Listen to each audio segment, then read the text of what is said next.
Now, Sports Talk with Broads. Here's Hunter Brody. What is going on, everyone? Welcome to Sports Talk with Broads. We are broadcasting live from the Manscaped Man Cave. Get 20% off and free shipping with the code BROD at manscaped.com. Weirdly, I feel optimistic about this Eagles-Steelers game, and I don't know why that is. And honestly, I don't know if it's a good thing, because my track record this season is horrendous. I thought that they would beat the Washington football team. I thought that they would beat the Rams. I thought that they would beat the Cincinnati Bengals. I thought that they would lose to the 49ers. So if we are following how I felt so far this season, we might be doomed. But I saw a Carson Wentz that looked better than any Carson Wentz we saw so far. Right? I saw him last week. I saw the best version of Carson Wentz we have seen this season. I saw a Doug Pederson that outcoached a Kyle Shanahan. I saw a Jim Schwartz that had a phenomenal game plan, even though people don't want to admit it because of what they saw in the last couple of drives. Jim Schwartz had an A-plus game plan for that football game, and I saw a head coach win a battle. I saw a defensive coordinator win a battle, and I saw a gamer in Carson Wentz who wasn't afraid to take yards with his legs, who made a big throw in a big moment. And I saw a wide receiver make a play. So based off of that, I'm hoping and praying that that snowballs into a follow-up game where they have the same sense of urgency. They play well when their back is against the wall. Well, they were 0-2-1 entering that game, and their backs were against the wall. Now they're in first place. So do they see it as their back still against the wall? I don't know. But they need to play with that same sense of urgency to win this football game. There's going to be fans. Limited amount of fans. Is that going to impact the game tremendously? I don't know. It's still a low amount. I can't imagine that being that much of a difference maker. But there is something to be said about fans being in the building. This is going to be a tough matchup. The Pittsburgh Steelers have some rhythm, great defense. We talk about the Eagles' defense being electric right now. Well, you have the Steelers providing the same type of spark, but a little different because they have a different vibe to what they bring to the table. When you look at the Eagles, yes, they have a ton of pressure from their defensive ends and from their line. But when you look at the Steelers, they get a lot of everything in there. They're just going to throw guys at you, whether it's a safety, whether it's a linebacker, whether it is their front getting at you. They utilize all different type of players. Bang, bang, bang. They just throw guys at you. It's not the same as Jim Schwartz's scheme where you have your defensive front that's able to, boom, get to your quarterback. But I'm hoping that guys like Avery, guys like Derek Barnett, they can build off of what they did last week. Hey, Hargrave, how about this for a screw you, Pittsburgh type of game? Coming over from Pittsburgh, getting paid here in Philadelphia. Screw you to the old organization. How about that type of game at a Hargrave? But I'm hoping that they can get some pressure on Big Ben and maybe have him feel it a bit. Big Ben's older in his career, coming off of that injury. You see him out there trying to run. It's wonky. It's funky. He's this big man trying to get some yards, using his legs, trying to extend plays. Hit the man. Hit the big man. He's old. I'm hoping that they can get some pressure. If they can get some pressure on this guy, execute, hit him a few times, guess what? Maybe it throws him off his game a bit. He's at a point in his career now where he's old. Those hits, they feel differently. It's not the same from when you're in your mid-20s, early 30s. Now you're old. Keep hitting them. Hit them, hit them, hit them. Get them uncomfortable. The way they utilize this offense, though, Big Ben, they like to use Connor. They don't really have that true number one Antonio Brown. Juju's a great wide receiver, don't get me wrong, but he's not an elite wide receiver. He's a great wide receiver, not like an elite wide receiver, though. But they like to utilize that run game, utilize Connor, and then bang, they can use their weapons elsewhere. But you look at the tight end matchup, and you look at Ebron, and you go, okay, hold on, there's something that they probably can utilize to attack this linebacking core, which you might see Alex Singleton because TJ Edwards hit the IR, Nate Gary, Alex Singleton, unless they make some changes. I don't really know what else you got going there, though. I mean, that's pretty much what you got. The offense with the Steelers, they're going to be good enough. They're going to be good enough to move that damn football. Claypool, talk about having some size. Johnson. If I'm the Pittsburgh Steelers, I'm looking at spreading guys out and attacking this Eagles defense that way. Because you look at the corners, what are you going to do? You got Darius Slay. Don't get me wrong. He can do his job with Jalen Mills. He's just your average corner. He did a good job last week, but just your average corner. He's definitely beatable. We've seen that. He's beatable. And then look at what else you got. Cravon LeBlanc, Roby Coleman. They aren't the biggest guys in the world. Get a matchup you like. Look at the linebackers. They're beatable every single damn week. Get a matchup that you like, and the Steelers can totally attack that type of style. I want to see if this Eagles defense, though, can stop Connor, can stop the run game. And then what happens then if they become a one-dimensional team? In theory, they should be able to line up wide and beat you in certain areas, but I want to see the Eagles force them to be one-dimensional. We'll see where it goes from there.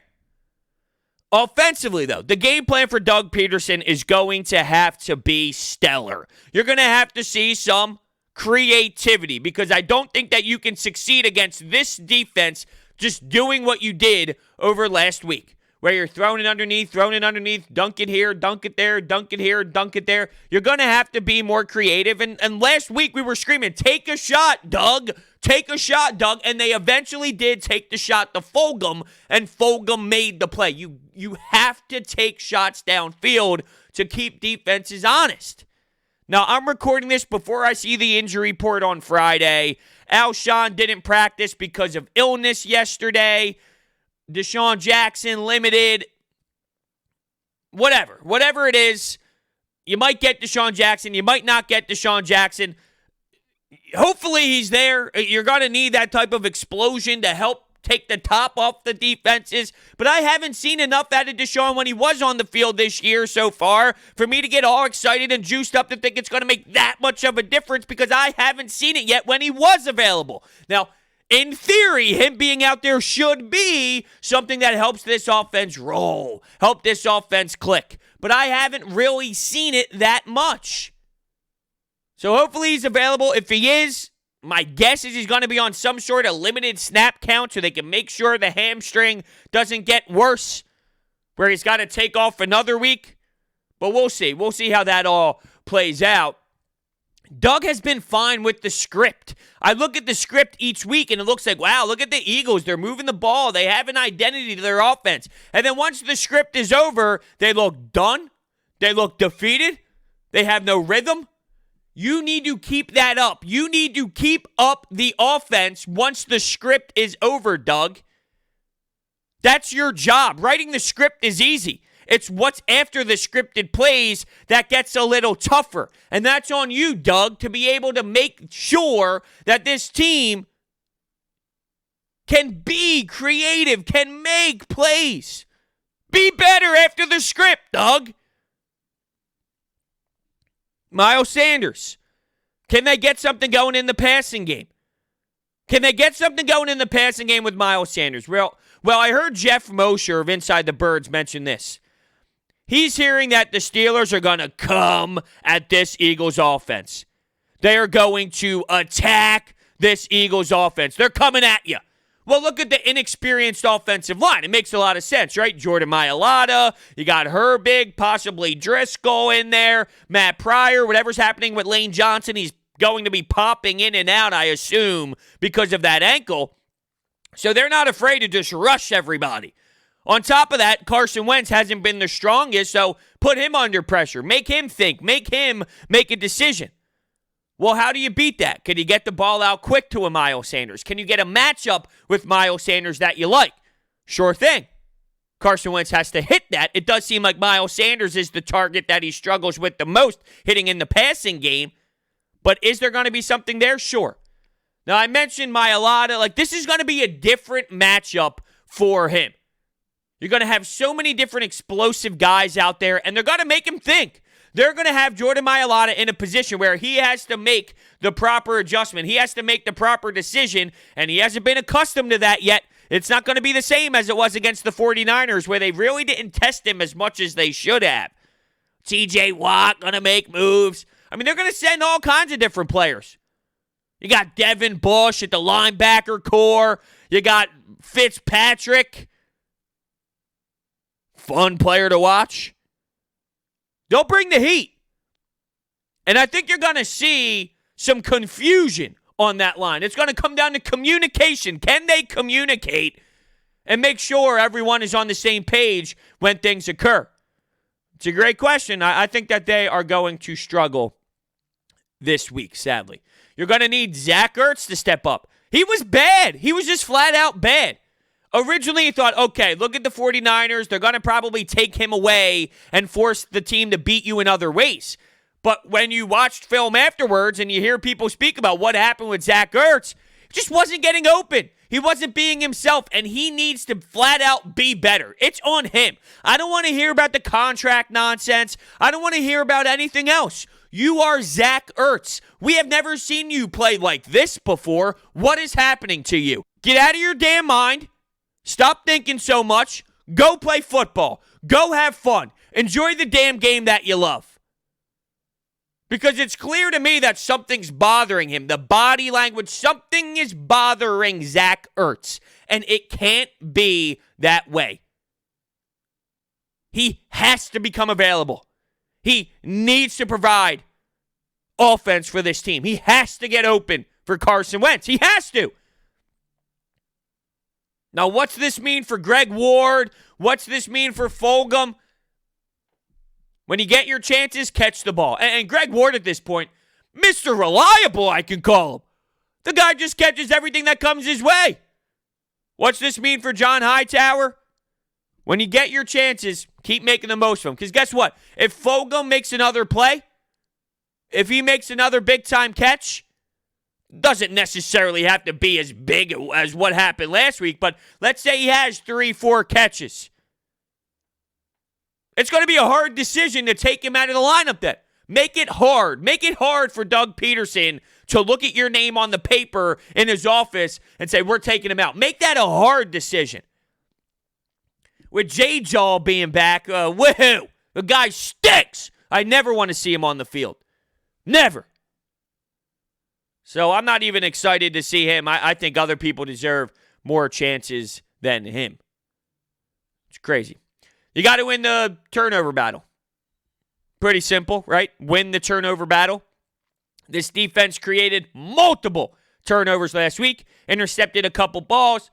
Crayvon LeBlanc got in on the quarterback, forced some things to happen. Avery, he was unbelievable. Derek Barnett was unbelievable. Let's get to the quarterback. Let's win that matchup and see if we can create some turnovers to put this Eagles offense in good position to score.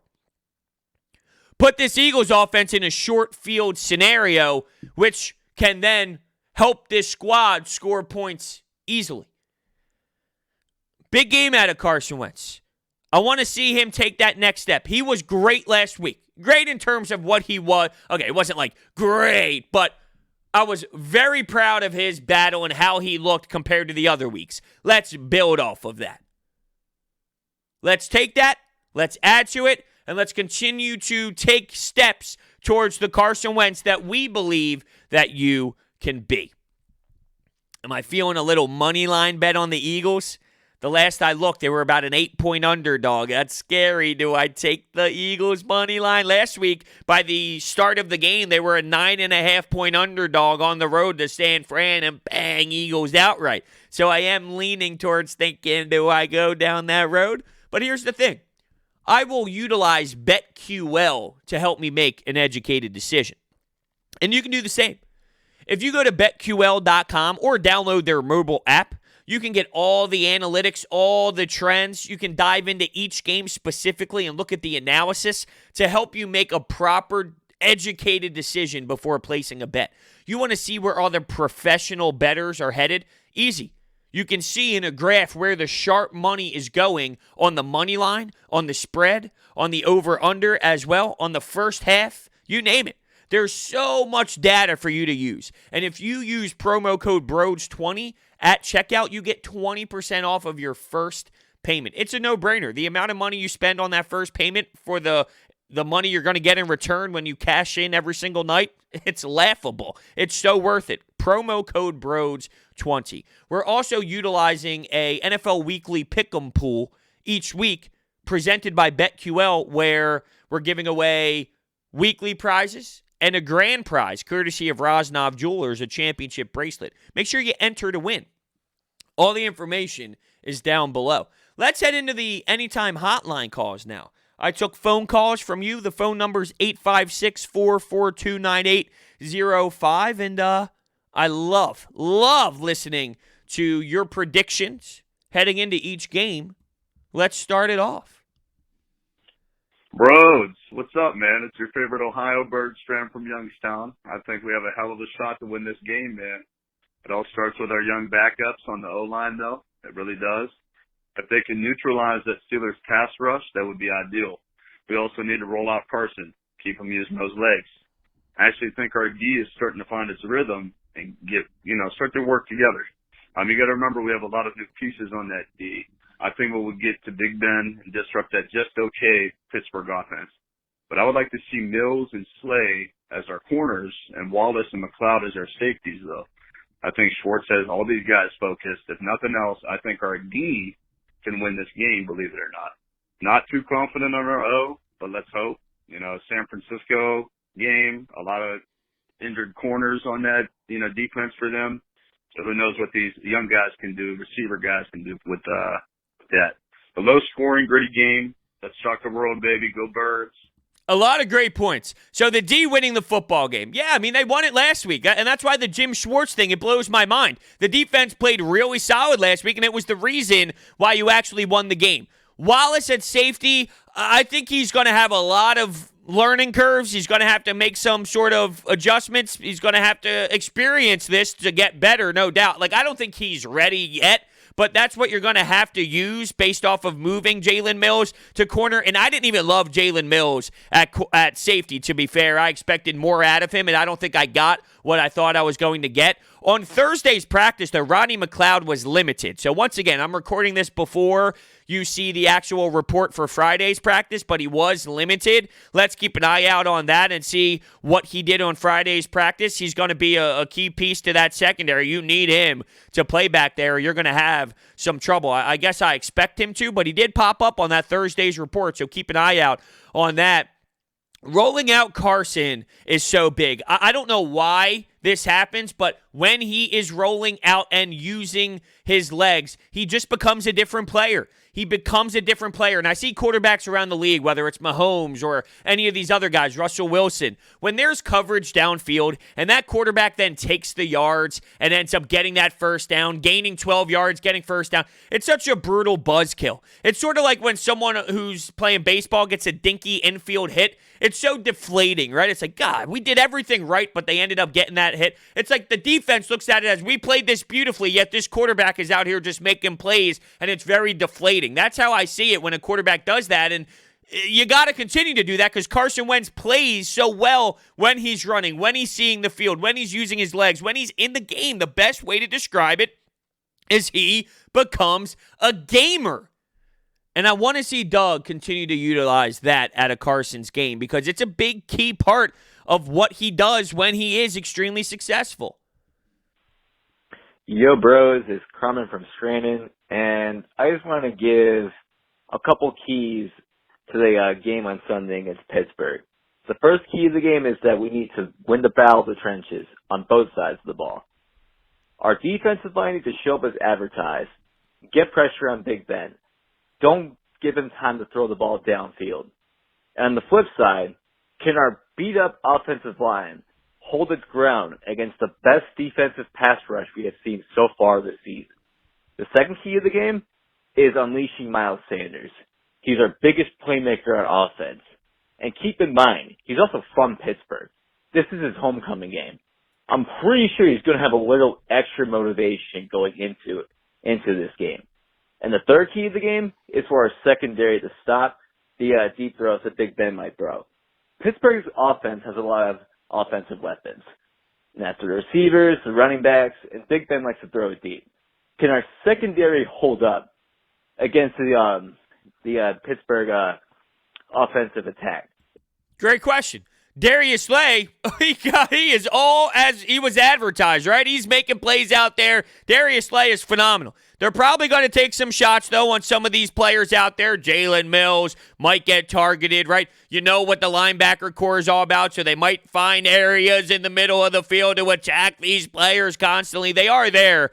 And that's when you bring up the defensive line. Can they get the pressure to maybe slow that down? Can they attack Big Ben, hit him a couple times, make him uncomfortable to the point where it's not that open? And the Pittsburgh Steelers are going to have to adjust if that occurs and if it's not flowing like they expected it to. I want to see this defensive line continue. The O-line, I'm really concerned about Lane Johnson. I just don't know what you're going to expect. This ankle is a problem, and if you're in and out, how long can this banged-up offensive line really go? We know how explosive this defense can be. They're going to make these players think, these young, inexperienced players on the Eagles' offensive line, it's going to be a different type of beast. While we were satisfied with what happened in San Francisco, I just think it's totally going to be a different level of intensity out there on Sunday, and we're going to see if they're ready for the test or not. Stoutland's a phenomenal coach. He seems to have these players ready each week for the most part. This is a tough ask. It really is. Hey, Mailata, you never played football before? Okay, you had a nice first start, but here you go. It's time to get tested for real. Let's see if he's there. Let's see if he's in the right spots. Let's see if the communication is going to be where it needs to be. Hey, Broads. So, I am going to be calling in for your Football Friday. I got to say this. The Philadelphia Eagles are going to upset the Pittsburgh Steelers this Sunday, and let me explain why. The Pittsburgh Steelers, there's always some game, like early in the season, where, I mean, they play down to their competition a lot, but they, play down to their competition and they, lose a game where they really should win, and this is one of those games. They should win this game. And I think the Eagles are still hungry. They've won a game last week, but I think they're going to come out hungry this time around, and I think they're going to pull off the upset in Pittsburgh. They're favored to lose by a touchdown, but I think they win outright. But, yeah, that's just my thoughts. But look, it's funny how one win changes the mindsets of all. If they lost that game in San Fran, how many people wake up and talk about it on a Friday and go, oh, yeah, the Eagles are going to upset them, right? It's all based off of them actually winning that game, but you saw them take a step in the right direction. You saw them go from 0-2-1 and horrendous football to, hold on, they went on the road. Now, it was a banged-up 49ers team, but you saw more of what you needed to. You saw signs of success. The way the defense is playing, hate Jim Schwartz or not, that is a top-tier talented defense in the NFL. Phenomenal defense the way they played against the San Francisco 49ers. That's winning football. Carson Wentz, while I don't know if you win the way that he played every single week, but based off of what you saw before, trending in the right direction. So based off of what you saw, it's like the optimism is starting to grab you and you're getting sucked back in because they beat up a banged-up 49ers team to the point where we wake up thinking about, hold on a second, they can go out there and upset the Steelers. It's just funny to me to see how it all transforms to where we are now.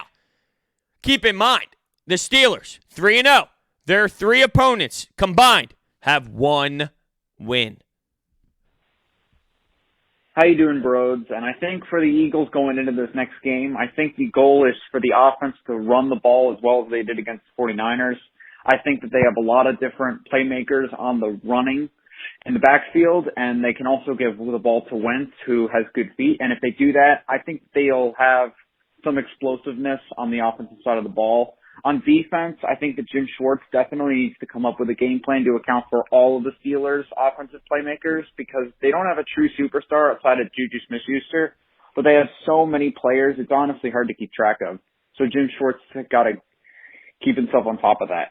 Yeah, they do have a lot of people who can go out and make plays, and they have some size to them, so that is going to be a tough task for Jim Schwartz. It's all about that front, though. If that front gets home, that's the style of his defense. That's how he succeeds. If the front gets going, you're going to be successful. You're going to take away time and space so Big Ben doesn't have the ability to just chuck it and get those players wide open back there because he has no time to really do it. So it all comes down to that front seven. In terms of running the ball, we've been screaming at Doug for quite some time to get Miles Sanders going, and he does seem to get away from the run once he establishes the run. That is concerning. I know last week they went 28-28 when it comes to run-pass ratio, which is balanced, but some of that was Carson Wentz running the ball. Some of that was his scrambling.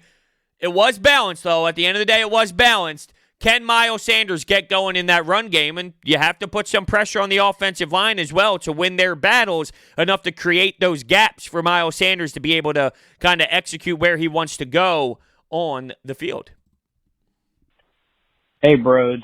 So I sent you a DM about this a while back, but I'm currently a freshman in college, and I'm studying broadcasting, and I just wanted to say thank you again for being one of my biggest role models in that.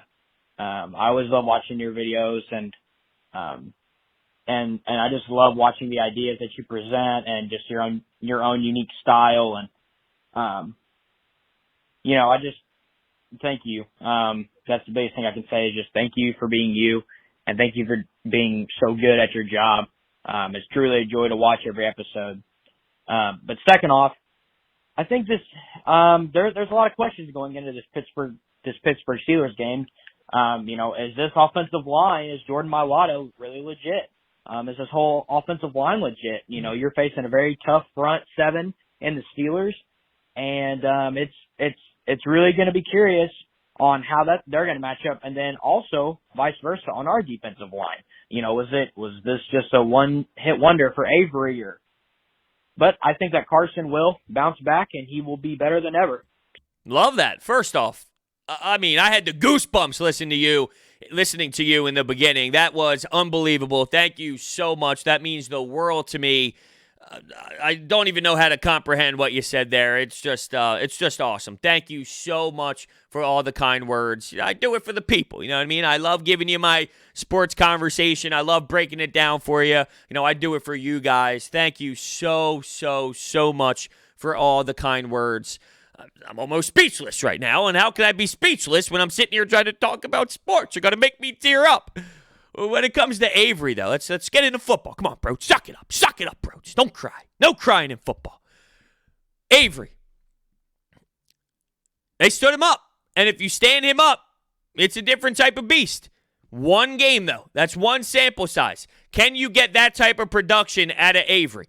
I really hope so, because I feel like there is a matchup there to be won. And it is funny, though, right? Like you talk about, can the offensive line win their battle? Can the defensive line win their battle? And I always go down that road, right? Because knowing how the Eagles operate, their defensive line is their bread and butter. And then their offensive line, statistically, throughout so many years, is awesome compared to the rest of the league.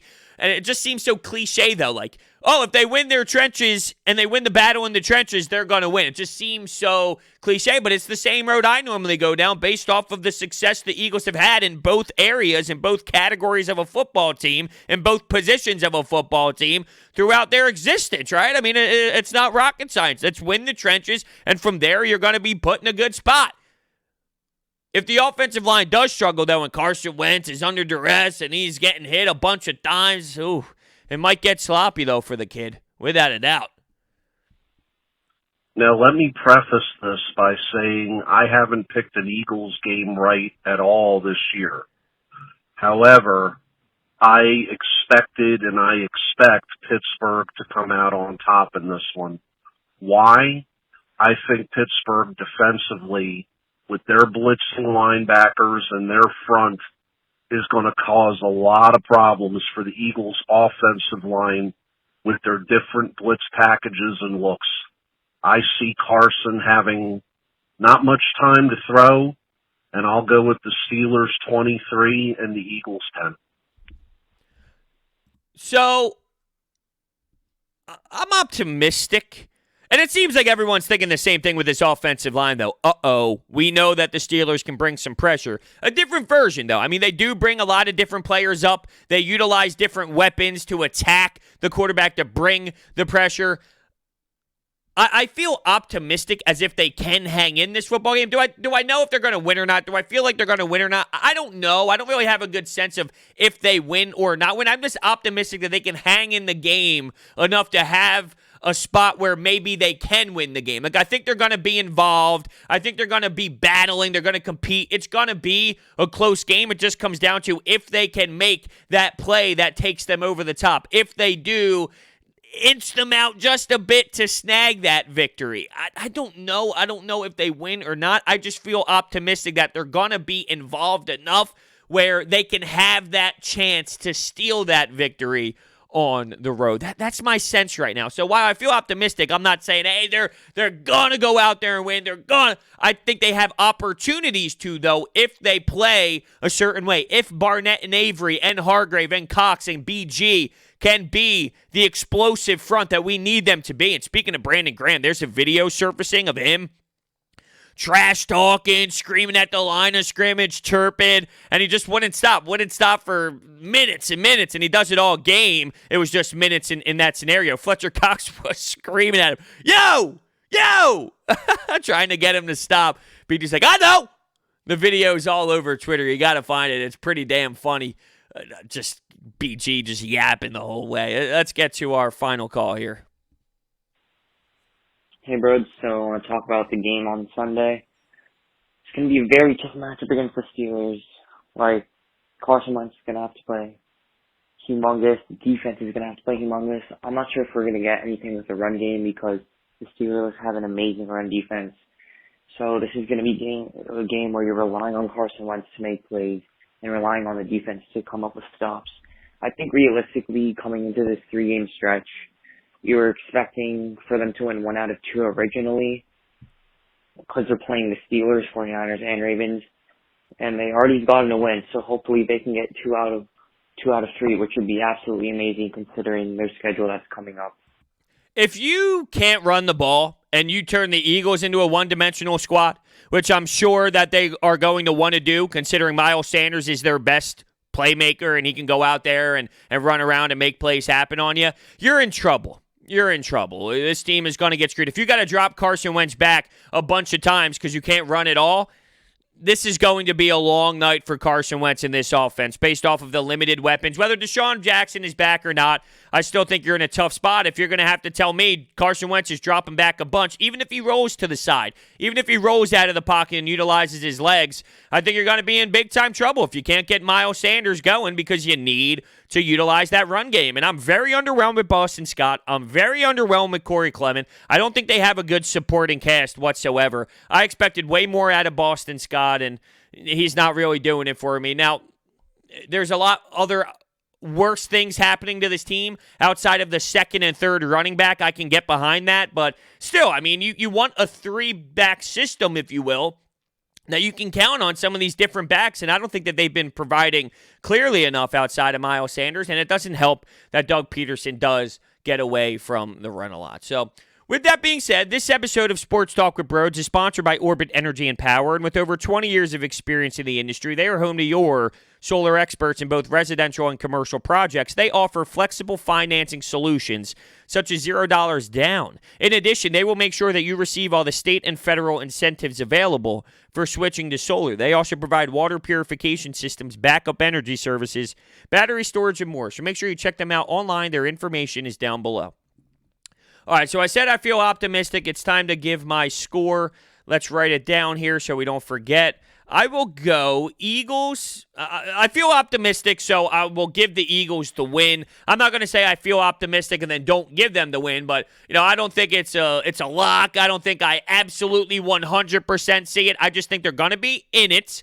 They're going to compete. They're going to battle, and it's going to come down to a certain point of the game where it's like, that's it. That's where they won it or that's where they lost it. I think they're going to be involved. It's a heavy spread, but I'm going to go Eagles. Since I'm optimistic, we'll go Eagles 24, 49ers 20. So when you look at the over-under, I'm giving you a 44 as the number. Eagles 24, Steelers 20. It all comes down to this defense. Do I sense a turnover? Do I smell a turnover? Yeah, one. The Eagles' defense is going to create a turnover once again. One turnover. Will Carson Wentz throw an interception? Yeah, maybe. Maybe he throws one, sadly. Thank you all so much for listening, and I will see you next time.